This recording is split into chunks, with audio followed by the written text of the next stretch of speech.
Tihei Māori ora. Good morning, everyone.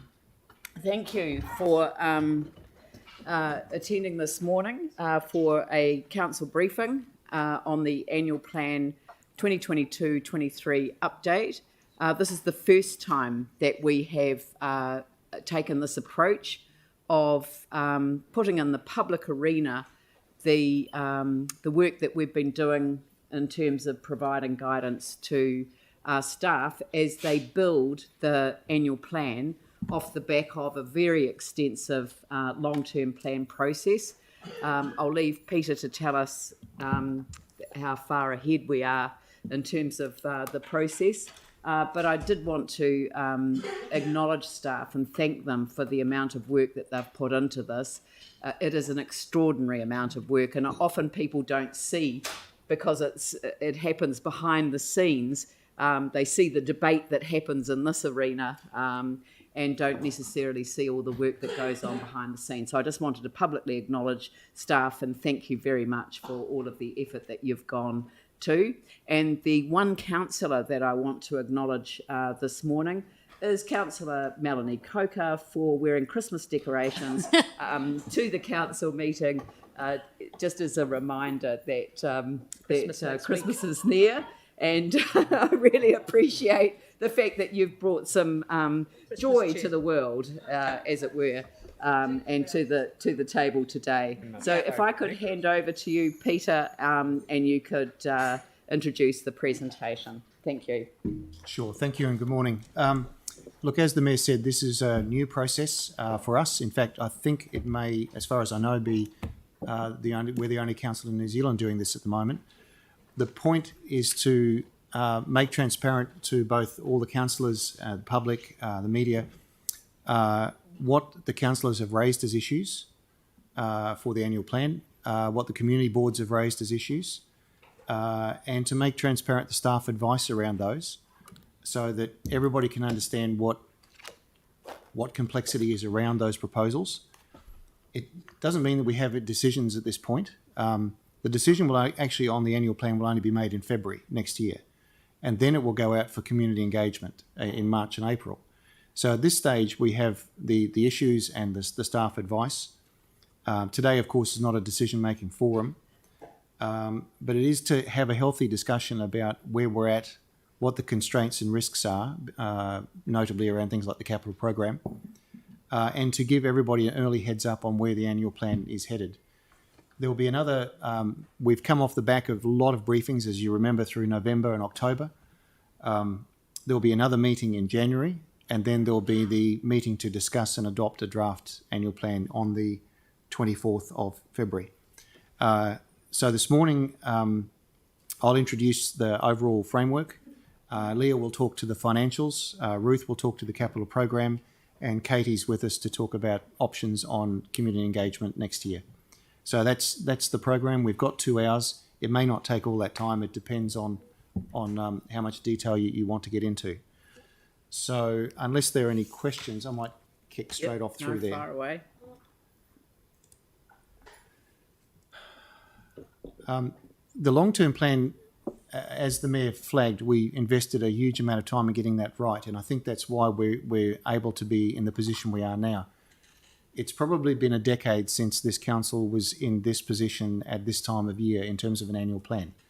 And that's simply because annual plans pre-earthquake were very simple. We're now in a much more complex space, but we have all of your thinking and all of the staff responses ready to go before Christmas. And you'll recall that most years we tend to spill into January and February and we're playing catch up. This year we're not. However, some things have changed since the long-term plan. We're all obviously aware of COVID, but the knock-ons around supply chain, logistics, risk, all the labour, skill shortages, they weren't part of the long-term plan. So as I said earlier, we're looking to put this in an open setting before anything lands and have a healthy, informed debate at an early stage. The 2 key themes of this annual plan right from the jump were deliverability and affordability. Ruth is going to talk, there's some very strong science around the deliverability of what's being proposed. In terms of affordability, the long-term plan had us for this coming year at 4.97%. The way things are shaping broadly at the moment, we're slightly below that rather than above, despite all the complexity of the year. Ruth will talk in detail about the supply chain and inflation issues.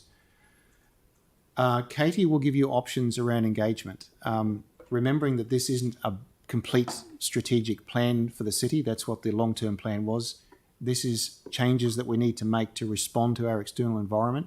So we need to think carefully about how we'll engage with people on that. And of course, it doesn't include Three Waters, because Three Waters are, well, you all know the story with where they are. Would you like to elaborate? I think, We've only got 2 hours. yeah. The draft water service entities bill, the exposure draft, is now public, so that Yes. just became public this morning. And as I understand it, the legislation is now held over till next year. So, no, I don't think I can elaborate. I'm probably not smart enough. Leah will talk to you about the financials, in particular the rates position, inflationary pressures. We'll then go through your proposals for cap. Okay, back again. Now, we're not doing that on a line-by-line basis because I'm pretty sure we all want to get on with life, but the discussion will be open around exceptions and clarifications and points of interest, and then we move through. So I guess, unless there are any questions about that preface, we might move straight into the financials. Okay. Good morning, everyone. Just today, I just wanted to again recap some of the challenges that we will continue to work through during this period. We are doing this obviously until our final annual plan is adjusted. These things are the things that may impact that going forward. So obviously inflation at the moment, every year we have inflation upgrades in our numbers. However, where inflation forecasts are at the moment, they are probably a bit light. And currently, if we go to the forecast, OPEX is estimated to be about 1% higher than the LTP and CapEx of 0.5. Potential impact on rates would be 0.45% on rates for OPEX and 0.02 in that year, in the 2022-23 year. So it's only more so minor. Medium term, marginal higher OPEX and CapEx. You flip over. Thank you. This is a graph that we just wanted to show you from an inflation point of view of where it gets to. You'll see that it does tend to balance out over a longer period, but it is something that we need to keep in mind when we go through this. Our approach at this stage is to hold and review in April, May, post the draft annual plan, whether inflation forecasts are easing as predicted.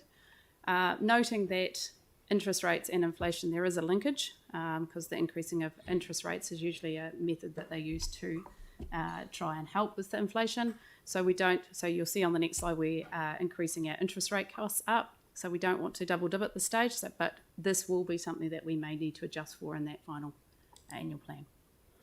Talking about interest rates, there has been a material change in the interest rates in November impacting our next 3 years.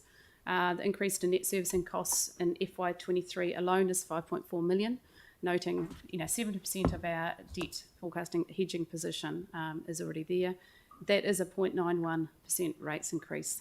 Again, we will continue to mitigate this as much as we can by utilising cash on hand to reduce our borrowing requirements in that year and recognising forecast capital carry forwards of 50 million from FY 2021 current year. This overall is the gross interest costs. So this gives you an indication, this graph, of where our LTP was and where we are now forecasting based on. This is gross interest though, so it includes, so there is some on lending interest that we get recovered, but it just is a good indication of how much those interest costs have increased. Currently, our rates position, Peter said before that the LTP had a forecast of 4.97 rates increase. Where we are at the moment, based on the current staff advice, obviously noting no decisions have been made, that is looking around 4.9.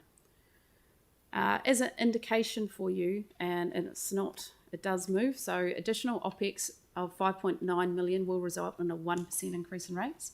And CapEx, because interest rates are rising, at this stage, additional CapEx of 95 million is noting 80% of that is in the following year is effectively 1% increase in rates.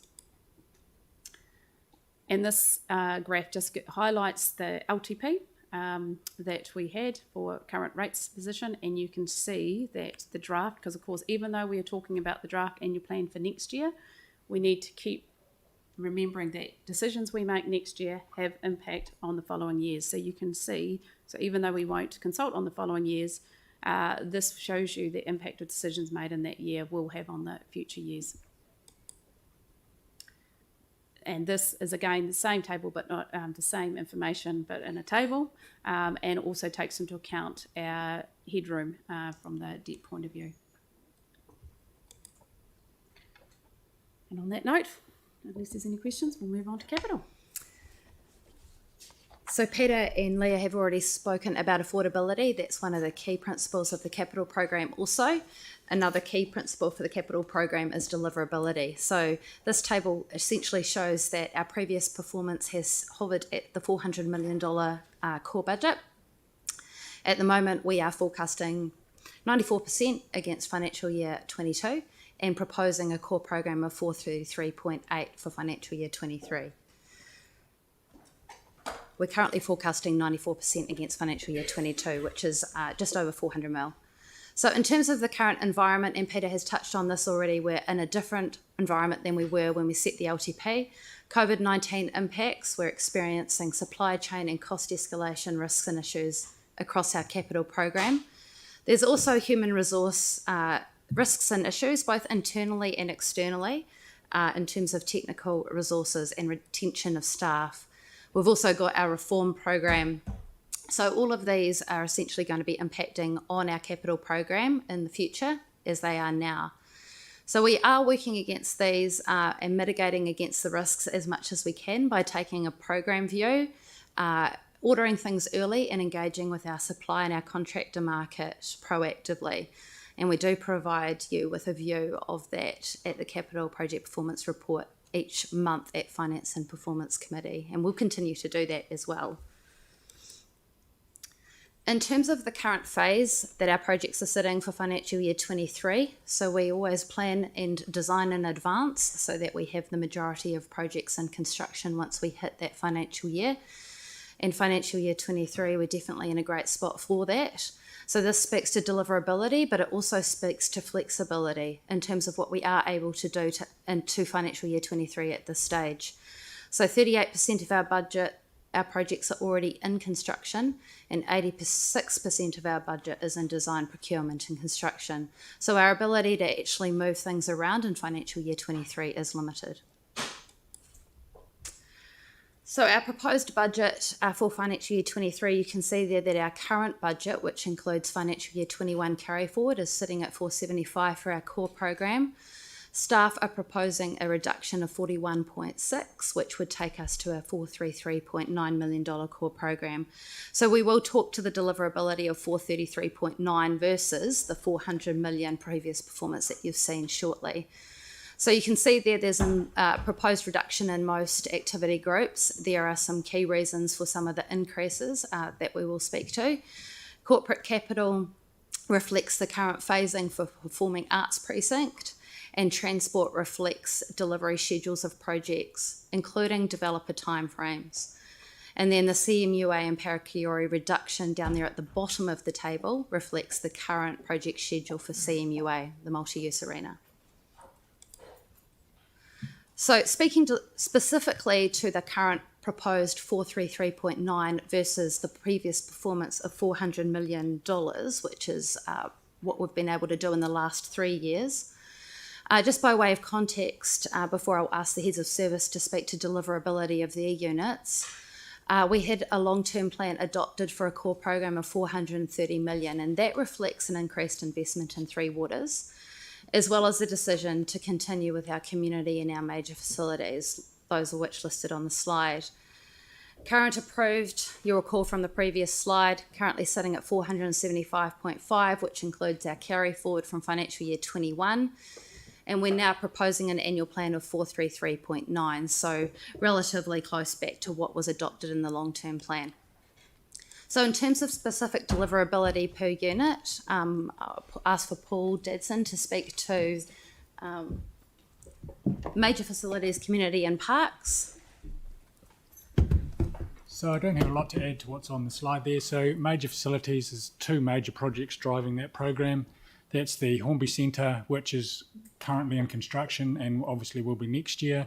And the other one is the Performing Arts Precinct, currently into late design. And the plan at the moment is that will be in construction next year. So that's driving most of the major facilities program. The community facilities, that is largely in line with what we've done in the past. So we have shifted Jelly Park out of that currently into 23 out to 24. And that is around the network availability. We want to wait until Parakiori and Hornby are open before we actually shut down at Jelly Park. And then the parks program, that reflects this year's budget. So we have moved some of the program out, or pushed some of the money out there to be able to allow and bring it into line with the current year, which we think is deliverable at this point. So those are the major changes in where we're sitting in terms of deliverability for those areas of the program. And then the next major unit is transport. So ask Lynette to come up, currently proposing a budget of 154. Key point here is that they have proven a step change over the last couple of years, and they're currently forecasting over their program this year.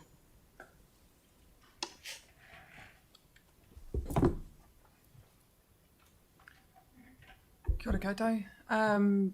Transport's been working for the last about 4 years to work to about 100 million core budget every year, and this is what we've planned through here. It is a slight increase, but we have been working to aim to deliver that by having plenty of contracts out in the market and keep moving forward with the same progress. So it's about the consistency of having the budgets on each year allows us to keep the program of work up and rolling. So that's what gives us confidence around the deliverability. Yeah, excellent. And then finally, Three Waters. So proposing... Just before it may be inappropriate, but congratulations, Lynette, first time in public to Thank you very much. Thank you. New role as Head of Service for Transport, so thank you very much for taking up the role. Thank you. No shenanigans today. No shenanigans today. Yeah, shenanigans soon. Alrighty. And then Three Waters, so proposing a financial year budget of 190, and that compares to an average spend of 149. So Three Waters, as noted earlier, we're stepping up the program in the Three Waters area. So there's a challenge in resourcing that. The challenges are internal and external. So the consultants as well as the contractors need to gear up to deliver this bigger program. And of course, it's happening all the way across the country. So everybody has increased their investment in Three Waters, and we're competing for those resources. So we've got a number of actions in place to ensure that spend. Ironically, the supply chain issues and those escalations in cost sort of help.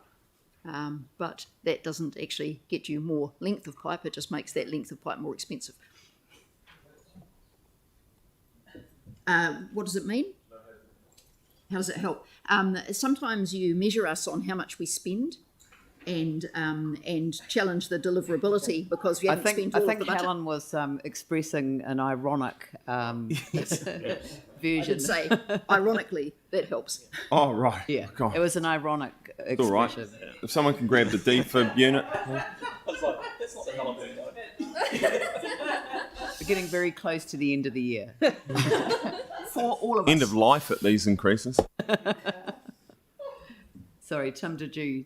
Yeah, we're stepping up our Three Waters, which you've explained and we talked about. So we're also stepping up with regards to, and I know Yanni goes on quite a lot about this, about the water leaks and the teams that are going. Yes, so we have 3 things in place for the water leaks. One is a weekly overview of what's happening with the water leaks and keeping the maintenance contractors on the job. The second thing is the pressure reduction program around the city. So we're that new water zoning and pressure reduction, which will reduce the amount of leaks that you see. And thirdly, that increased expenditure in the water supply mains and sub-mains renewals, which is the biggest impact on the water leaks. So there's three things happening there. Okay, cool. Thank you. Thank you. Oh, Yanni? Thanks. Just two questions. Congratulations on launching the new online water reporter. That's fantastic. Yes. Just wanted to check though, some addresses can't come up. Do we know what the issue is there? Is that a Yes, so we don't yet have 100% coverage with the quarterly reading of meters, and that's the reason why some addresses won't come up. My daughter and my son are closely watching theirs, and my daughter's has come up, and her bill was $32, so she's going to fix the leak on the toilet system.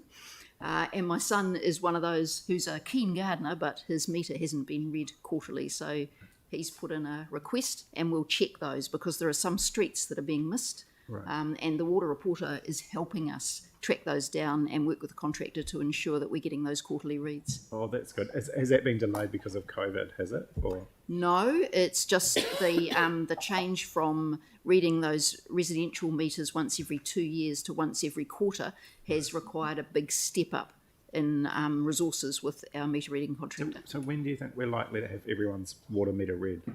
100% of water meters across the city. For the quarter, yeah. So everyone can go on and over the next year, I expect we'll get to there. Thanks. Yeah, And then the second question. Can you make sure that the guy from News Talk ZB, John McDonald, can get his read as well?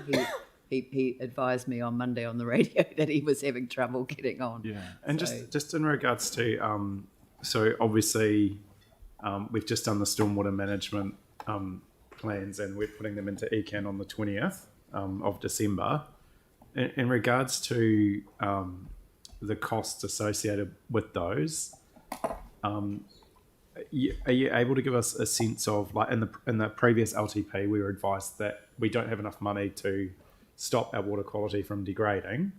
And so if we wanted to improve water quality, is there anything in this budget that stops our water from degrading and keeps it, hopefully gets it better, improves it, but actually stops it from getting worse? So as requested at the Three Waters Infrastructure and Environment Committee, we are going to get a memo to you on the water quality improvements works that could be done if you increase the budget, but we haven't got that fully together for you yet.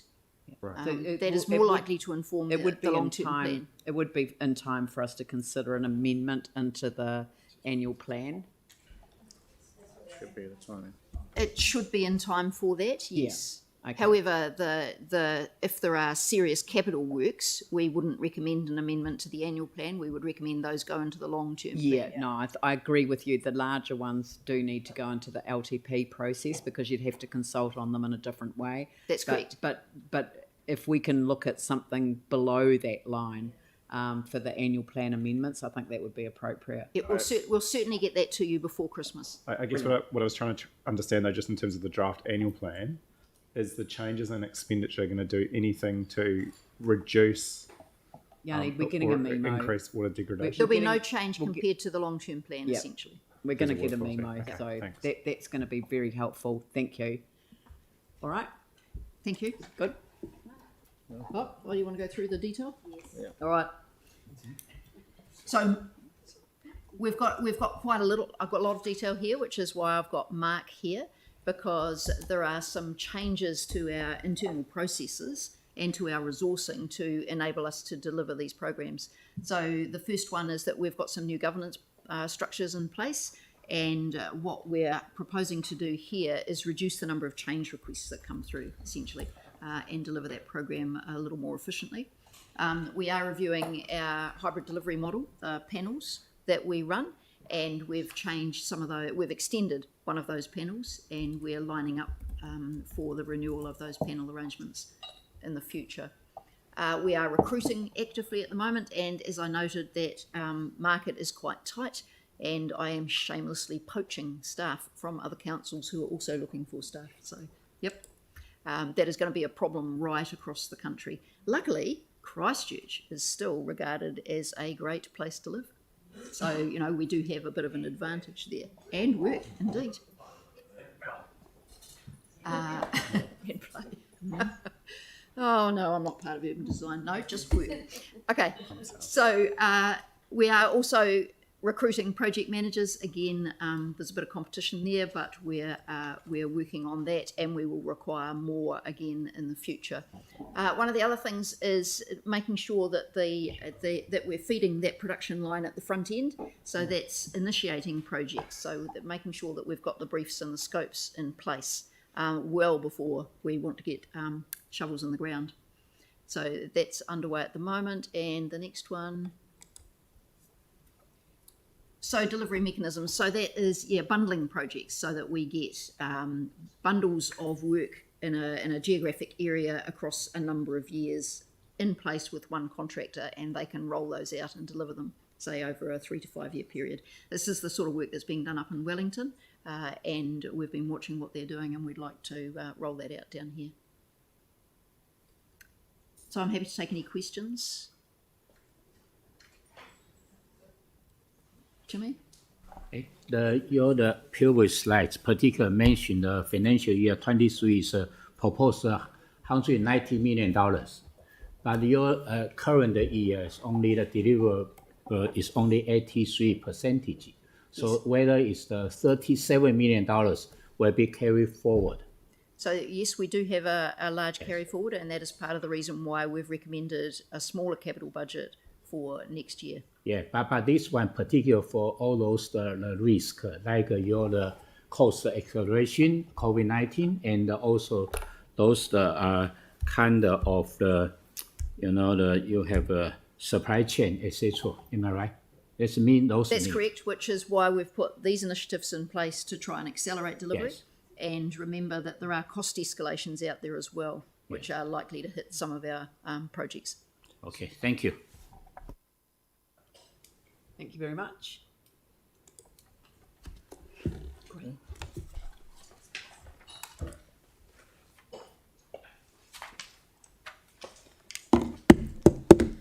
So the remaining slides are Councillor and Community Board proposals with their staff advice. So I think we'll take these as read. And if there's any questions, we're happy to ask them.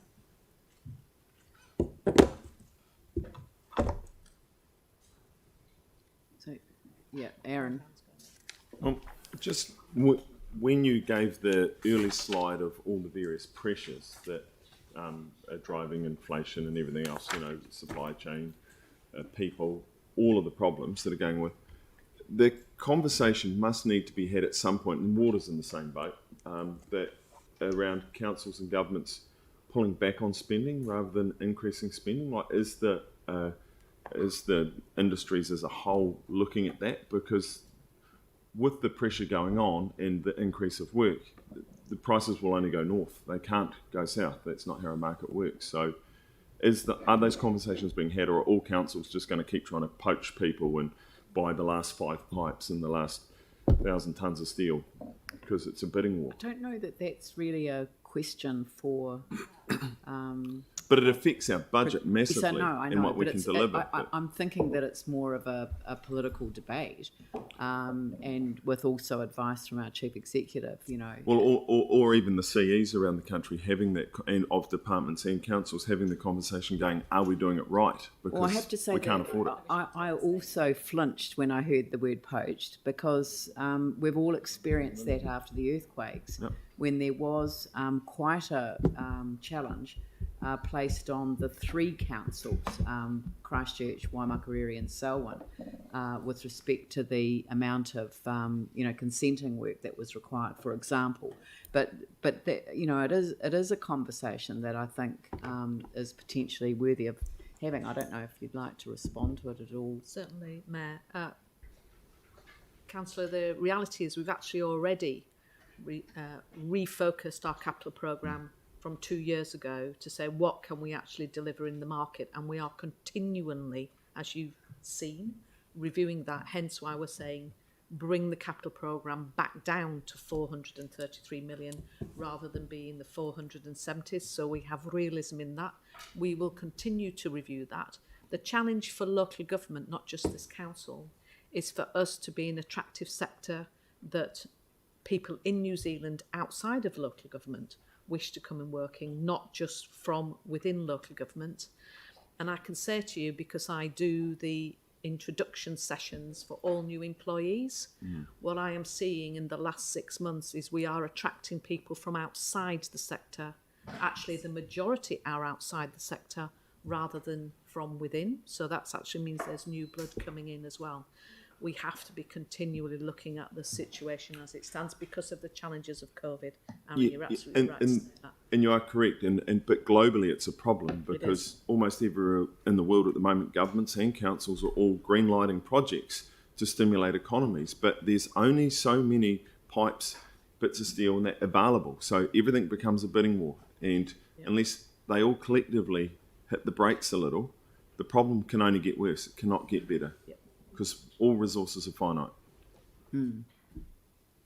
So the focus of this, though, presentation, this part of the presentation, are the sorts of projects that we have indicated will be included in the draft annual plan. So staff have kind of been given the guidance that these are the additional projects that go in there that weren't in the LTP in that year. I mean, a lot of them are bring forward projects, and then the items that haven't been included in the draft annual plan. And I think councillors have indicated that with some of them that they will bring them forward as amendments, which will be dealt with as a process. Yeah, but it will, as I say, this is a daylighting exercise. It's to enable people to see what we've looked at, the sorts of projects, the Greers Langdon's traffic lights, for example, I didn't think that was in there. Anyway, so there are a range of projects that are in, and then there are projects that are additional information requested, and that again is an enabling one that may result in things being included in the budget and other things not being included in the draft that then goes out for consultation.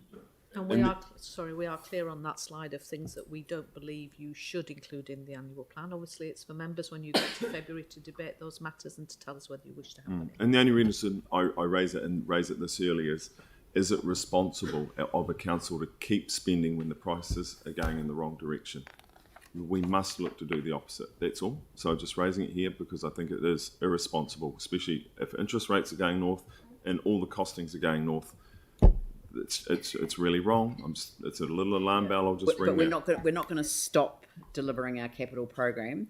So we've just sent a signal to the market. We'll keep spending. No. We're not going to stop it. We're not going to stop doing work. But we could stop adding. It's a question that you're talking about is around the capacity to do extra.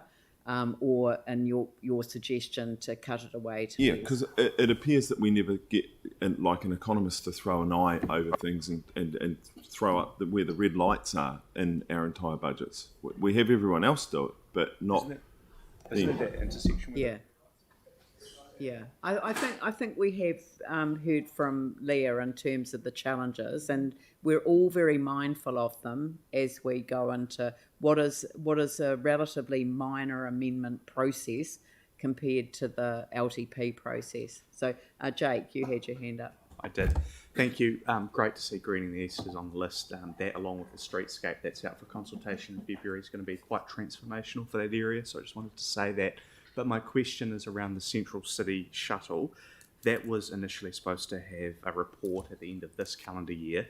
I'm assuming that information up there means next year in time to inform our LTP. It's the end of this calendar year. So you'll get a report by the end of this calendar year. Right. As in this month. As in this month, yes. Right. Okay. So it's okay. Well, that's great news. No question. It will be with you before Christmas. Wow. Okay. Sam. Yeah, just one, and it's probably not on that slide, so I don't know if that helps. Sorry, I didn't realise we were asking questions on the way through. So Lynette, it was around transport. If we could flick back potentially to that one.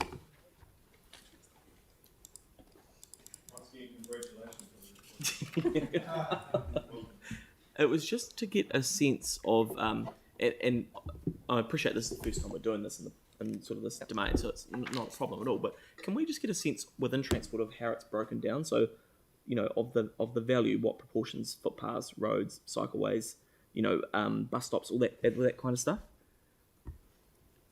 Not off the top of my head, I Yeah. can't give you that, but I can It would be good give to you a circulate. breakdown. You remember through the LTP, we largely broke the program down into 3 core pillars of safety, access and environment, and that the bulk of the funding sits under that access space, which is where we've got all our road resurfacing, or our street renewals, footpath replacements, and all that sort of roads and footpaths work that you would normally have called it historically. The safety is all of the work that we're doing around the safety program, and then and that's approximately a third. And I'd have to come back with a it would be proportion, useful to but- get that just so we can visualise, in what pot. Oh, hang on. I can probably tell you Oh, you've right got it? now. Even better. Here's one I prepared earlier. I did too well, didn't I? So we've got safety, access and environment. So in the split, access is, like I talked about, the roads and footpaths. That works out at approximately 60 million over for that year of that. Environment, and you have to remember that's the core program, and I'm talking a total program here. So environment is working out at about 55, which is our PT, walking.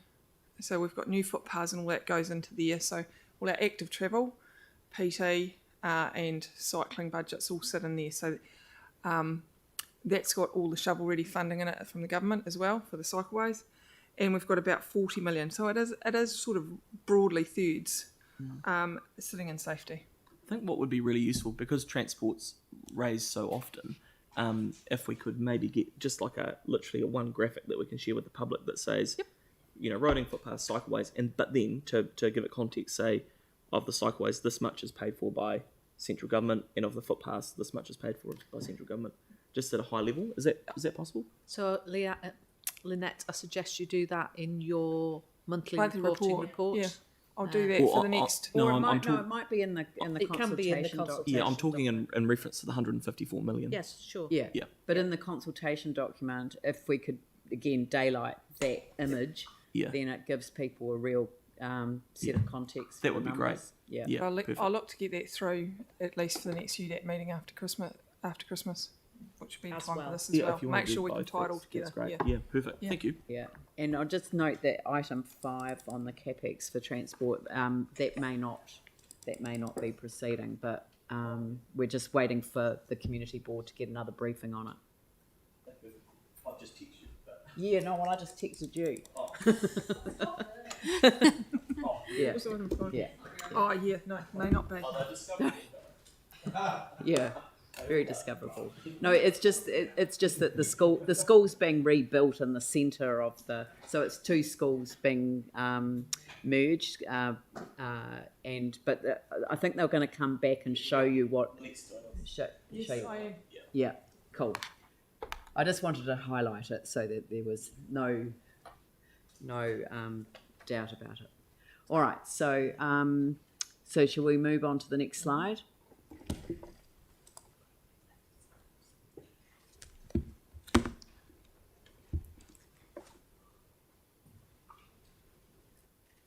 So these are the slides we're taking as read. So if there's any questions around any of these, Transport 3 Waters or Parks. Yeah, well, that's where we are at the moment. There may be some councillors that want to Going up. proceed Yeah. with that. Yanni, we're on to we've done that one, haven't we? We'll move on to that one. Parks, is that the one? Parks.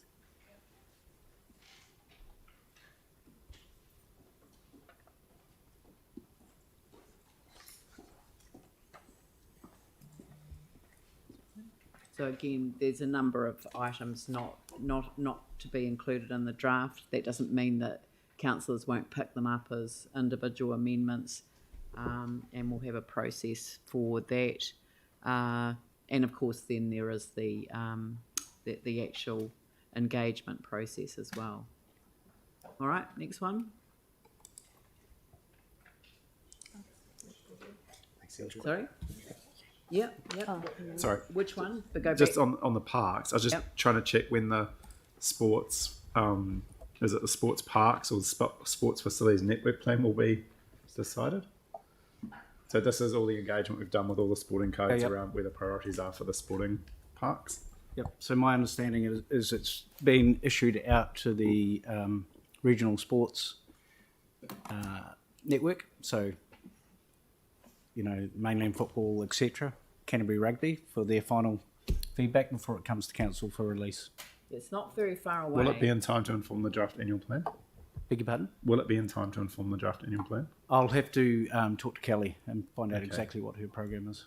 Right. And will it go out for? But what I would say is councils, as part of a previous request in relation to Centennial Park, I think you asked for what the current renewal program looks like, and I believe you've all been sent that. Yeah, we've had that. If that network plan did come back, and same for all of those items not included, and I think I've said this many times, deliverability is our issue. Yeah. If there's a desire to change, it's a swap. Yeah. It's not additional. We do not have the ability or capacity to add more projects. Right. Yep. So I just wasn't clear if the sports facilities plan will then go out for as a draft for consultation and then need to be approved. That's correct. It will. So even if we get the draft, it still won't be finalised until the end of next year. Like I say, I need to check on the program, but it'll go out for a month and then come back to council for approval. It I think it'd be probably useful. is an LTP issue, Yanni. I know that. Also, it was raised in 2015. Yes, I understand so that, and 7 I'm years. completely aware of how long this has taken. But there have been other challenges that have been put in front, especially this team. So, and there have been a number of other issues that they've had to deal with. So, I'm not of the view that we have to have that in time for the annual plan. We certainly will have it in time for the next LTP. So that's good. Okay. Can I just check the other question that we're in this chicken and egg environment where I try and put forward projects in the older brownfields areas that are getting intensified, like Waltham, and I'm told we can't attract DCs because we don't have a project, and this says no budget, so we can't have a project. So, the idea that we've talked about many times around this chicken and egg of we've got a whole bunch of growth in the brownfields, the older established brownfields, working class suburbs.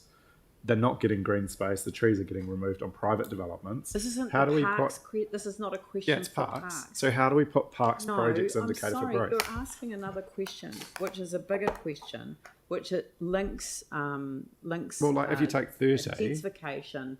And look, I'm not disagreeing with New you green space in and sprayed terms and of the purchased importance of the issue. Intensification and the doesn't matter, suburbs it's not that gonna you're happen. talking about have the potential and have actually delivered in many instances what I would describe as urban blight. And the only way that we can seek to address that is by looking at other means of resourcing green space and other ways of matching that. But we haven't, there's a lot of work that goes into that, and it's not for, with due respect, it's not for our parks people who are here talking about elements to be included in the next annual plan. But when we did the DC's policy, we were told, oh, we can't add projects in. Yanni, I understand your issue, but I'm saying that Andrew is not the person to be asking the question of. Well, who's the person? Because, honestly, this has been going on for 5 years. You have been raising it for a number of years, and it does need to be drawn to a head. So I'll talk to the chief executive about a way forward on that, but it is not on this item. So thank you very much, Andrew. And we'll move. Oh, sorry. So Jimmy's I got support that work that Yanni's talking about because it's happening in my area too. Yeah. Regarding item 36, 37, all consider whether need to set up those dog parks. I just want to know whether officer have any overall, multi kind of factor analysis, consider like a population growth or the pets, the dogs, etc., have a number, etc., and then consider prioritize. Rather than just local community board request, we mention, we show the resources, we can do it. We don't have at least a criteria to set up. Yeah, sure. And I mean, it's very obvious in the I guess the information that's come through from community boards. There's a raised interest in identifying appropriate locations for dog parks. It does need to be planned. It doesn't need to be a complex plan. Probably, I'm not sure if you're aware, but including a new dog park also requires a change to a bylaw. And so it's really important that we come back to council with an overarching plan. And I guess, I'm sure you're all aware there's a lot of spatial planning going on at the moment in regard to RMA reform. And both the previous matter and this matter are things that we should be considering at that level.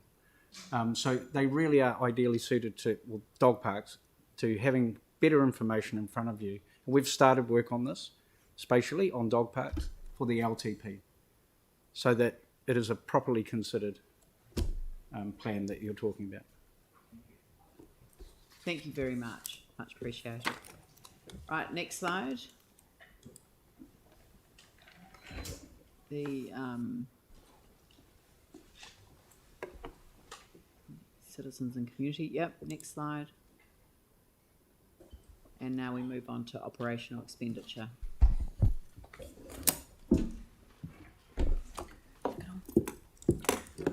Again, we'll take these as read. This just gives us a list of the ones that have currently been added into the annual plan and the ones that we're not suggesting at this stage. So it's just if there's any questions. And these ones, there's a couple of these ones that we will bring back more information to the 27th of January meeting. But other than that, again, there's more information required.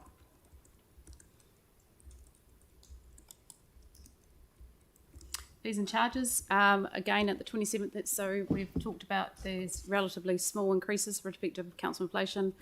The Recon Sport charges have been completed, the restructuring of them. A full schedule of the proposed fees and charges will be provided to the councillors in mid-January, and there'll be a briefing time for any clarification and discussion on the 27th of January. Pauline. I'm sorry, Leanne. Just going back to the previous slide, it was a bit Back to the previous slide. Number 51, the Community Waterways Partnership funding request. What is the information that we're waiting for with that? This was just more so, I think it was at the last briefing that the councillors asked for a wee bit more information, so we've got more staff advice, which I think you've received today in the pack. So it was sort of just why this was put in this area was the first two, there was quite clear direction from the previous briefings. This one there wasn't, so these are the ones that we will talk further through now that we're giving some of the advice. Some of the advice has been provided in the spreadsheet you received today, and some of it hasn't. Yeah. So sort of more detail around exactly what it was for and whether we can negotiate the amount perhaps or tie it in with other efficiencies. But just in terms of hedging one's bets, I would suggest that people focus their amendments in these areas if they're not included. So if the recommendation is not to include. So Yanni. Thank you. Just in regards to fees and charges, are we able to get some information about the car parking revenue versus the budget and for both on street and off street? Given that we did put the fees up quite considerably. I mean, for example, I went to the Art Gallery car park this morning and no one's in there, and it's got very high charges. So I'm interested in understanding whether we're kind of looking at what's happening and reducing charging to get more people using those spaces and maybe even get more revenue. Yeah, the challenge that we have at the moment though is from when those fees were put up in the last 3 months, 4 months, we've had COVID, which has impacted it. So it's very hard to compare like for like. So yes, we can get the data, but it's I'm not sure it's going to inform your decisions as to where you talk, what you're. Yeah, I don't think after we've been out for a consultation in our LTP that we should then go out for another consultation annual plan. Just to understand what was happening in terms of the revenue. We might be losing money because we've made the car parking so expensive. He's raised it at the committee before, and we've already been told that we don't have enough data at this point of time to actually make any informed decision, and we have to wait for the data. So Yes, I know you want data, but the thing is that meaningful data is actually more helpful when it's monitored over a period of time. Correct. My knowledge of the art gallery car park is that a lot of people don't know it's there, and it's often underutilised. And anyway, so thank you. Next slide. Katie will come up now to talk to that, but just while Katie's... Sorry. Sorry, just one while you're both there, and it's probably an overarching one. Just so I'm really clear in my mind around the carry forwards. So like you take Three Waters for example, where we're at 190, and they're struggling to sort of get there this year, but they made a heap of changes. That 190 will include the carry forwards, won't it? The 190 at the moment doesn't include the carry forwards. So there will be carry forwards from this year, but they don't necessarily need to go into next year. So depending on where we're at in terms of deliverability, we would assess how much of that carry forward go into next year and push it out into further years of the LTP. Right, so the figure, so the deliverability figure still stays at 190. That's right. That's the work program that That's gets right. pushed back. Exactly. Right. Okay, cool. Thank you. Well, can I just add to that? It is not an automatic right to assume that there will be carry forwards in terms of individual areas of our business. That needs to be properly assessed in terms of how we deal with each of the elements, and then we will make a recommendation whether anything should go forward, and if so, into which year. Yeah, I guess what I'm trying to get at though, and it's something Andrew and I've raised for a while, is around if we're putting 190, take Three Waters for example, we're putting 190 on budget for it. Mm-hmm. We haven't delivered this year because the team have quite rightly said there's been some challenges and they've made some changes. How do we get visibility over what hasn't been delivered and then is pushed into the next year, and then what's pushed back further? So we just need clarity on that. Be good to have that really explicit. Yeah.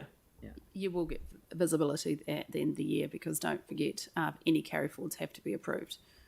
So you will get the visibility of that. So then is that so that comes back to what I'm trying to understand, and it might be something I'm better to talk to you guys offline about, but so is that a financial carry forward or a project carry forward? So it's a financial it's a financial carry forward. But you'll recall last year at Finance and Performance in the June report, we provided you visibility of performance against what you'd agreed in the annual plan, so you could see what projects had pushed out and the impact of that on the delivery date. So you could see what you'd agreed to versus what we did. Well, I guess what I'm trying to get to though is if we haven't delivered say $30 million in Three Waters, does that now make it $220 million that we've got to try and achieve, or there'll be stuff pushed out at the back end? Yeah, it doesn't necessarily impact on financial year 23. We would agree where that budget would go. And it will depend on the deliverability. Exactly. Yeah. To put it in perspective for you, so we have assumed from our financials and the work that we're doing right now, given we're only in December, so not even halfway through the year, we're working on the basis of 50 million carry forward of the whole program, and not all of. I think there's only 10 million of that that's actually planned to go into FY23, based on our assumptions. So you can say so. The work the team is doing is actually very focusing on what they can deliver next year, and that's what you're seeing here. So yes, at the moment it is going forward, but not necessarily all into that year. Okay, cool. Okay. Thank you. This is so much further advanced than where it was when we first arrived. Yeah. In terms of the confidence around deliverability. Yeah, and it's just again not that Andrew I missed the opportunity, the program approvals and how that line of sight for us. Yeah.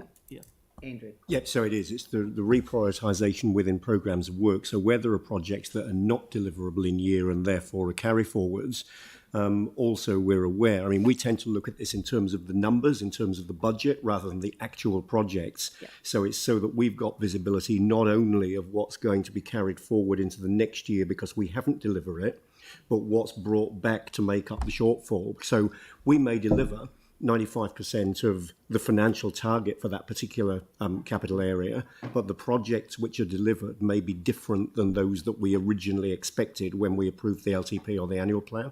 So it's getting visibility of that as well. And my understanding is there's a piece of work underway, and I mean, Sam's absolutely right. It will resolve an issue that we've been talking about for some time, and I'm guessing that's the reason why it's taken some time to put it together. Almost there. Yeah. Cool. Thank you. Every challenge you give me, I keep on moving it on, closing it off, moving it on to the next one. Just a brief note while Katie's coming up. Item 57, Takaro Avon River Corridor. There is now a draft activity plan. It integrates all the bodies of work around that significant legacy project for the city. We'll try to foreshadow that for you before the January 27th meeting, so you're across it before the annual plan debate in February. Great. Okay. I think that it'll be well received because, I mean, I know that people don't get excited about activity management plans, but the people that are passionate about the Otakaro Avon River Corridor,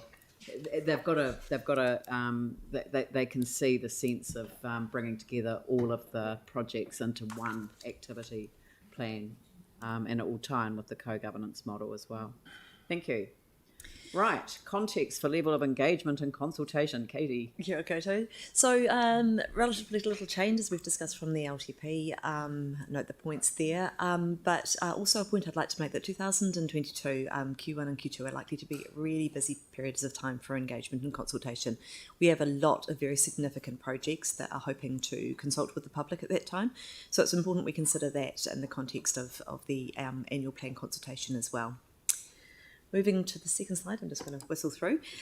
So what we're proposing, given the nature of this annual plan, we are sort of like pitching it in mostly informed, though obviously we'll meet all of the expectations of the Local Government Act in relation to consultation. We're really going to be focusing on telling the story, building on the messages that we started with the LTP and confirming our overall direction. We'll be focusing on plain language and really drilling down into making information available in a variety of formats to suit as many people as possible. So we'll have the full consultation document there for people who like a long read. There'll be the website for the quicker overview with links to more information. We'll be updating that online tool that we introduced for the first time with the LTP to show a visual representation of our CAPEX and OPEX. We're going to be doing a summary document, so that's the light read to give people a flavour of what's proposed. And we're going to be doing posters, there's options for videos. We'll be relying on our usual communication channels such as Newsline here at Council.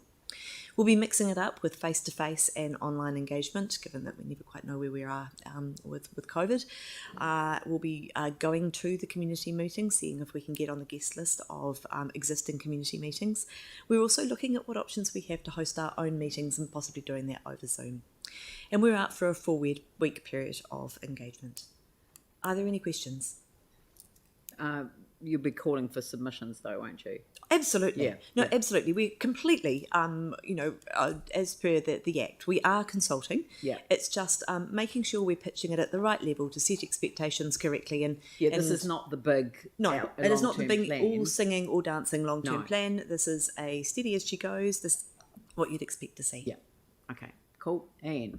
Kia ora, thanks. It's going to be really busy. And I'm just wondering, with the working party that we've established on engagement, how will we kind of work together going forward with that? I'm thinking particularly of pre-engagement.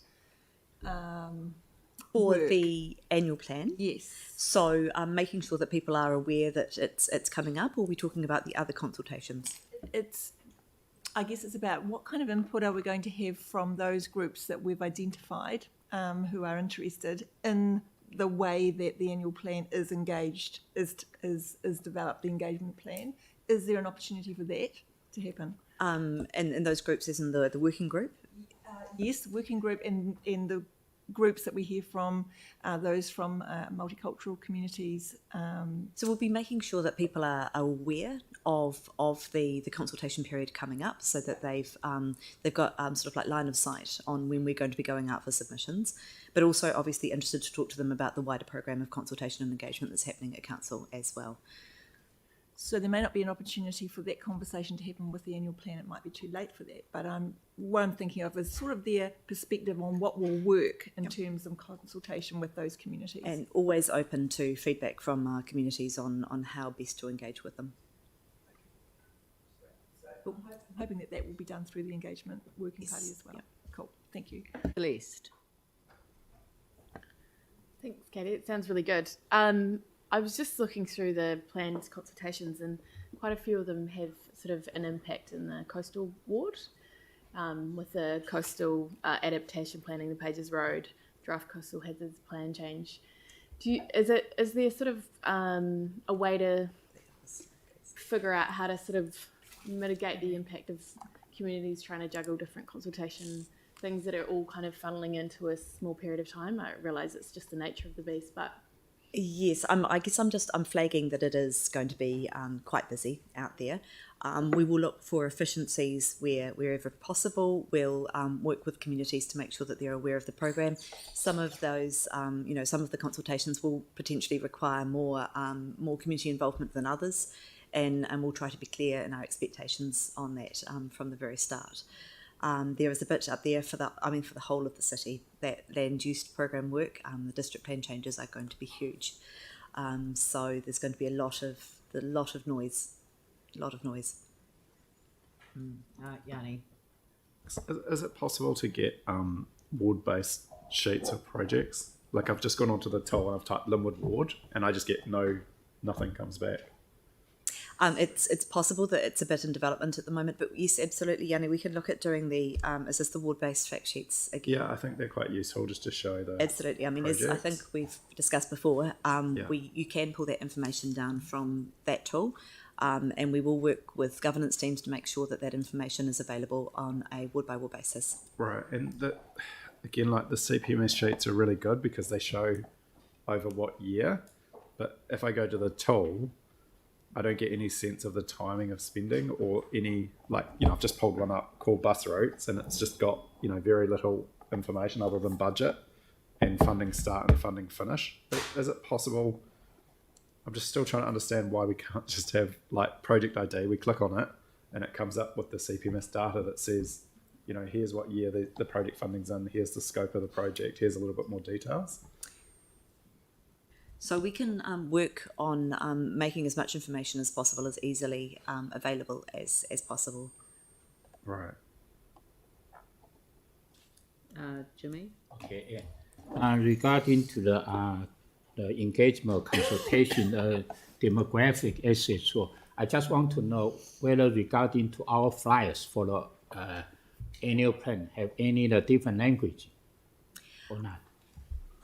We will translate, but it'll be sort of information to let people know that the consultation has started, yes, as opposed to full documentation at the moment.